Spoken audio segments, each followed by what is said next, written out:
তো আমাদের বাড়ির এই যে পুজোর অনুষ্ঠানের সর্বপ্রথম পায়েস বসানো হয়েছে।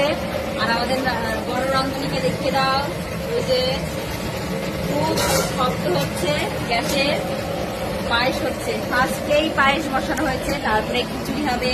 এখানে এই যে পায়েসের জন্য লাল বাতাসা, সাদা বাতাসা রাখা হয়েছে। তো যারা আমার ধারে কাছে থাকো তো তারা চলে আসতে পারো আমাদের বাড়ি। সবাইকে নেমন্তন্ন থাকলো শীতলা মায়ের পুজোর উপলক্ষে। আজকে যেহেতু বাপের বাড়িতে ওই জন্য কিছু বলতে পারিনি, অসুবিধা নেই। আর ক্যামেরার পিছনে আমাদের আর একজন আছে, ছোট রাঁধুনি, একটু দেখিয়ে দিই। দাও, বড় রাঁধুনিকে দেখাও। তারপর বাবা ধাবা টাবাও দেখাচ্ছি।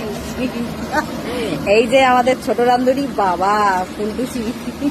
আর এই যে বড় রাঁধুনি, ও চুলটা যে কত বড় চুল ছিল সব কেটে ফেলে দিয়েছে, কি করা যাবে। এই সপ্তাহে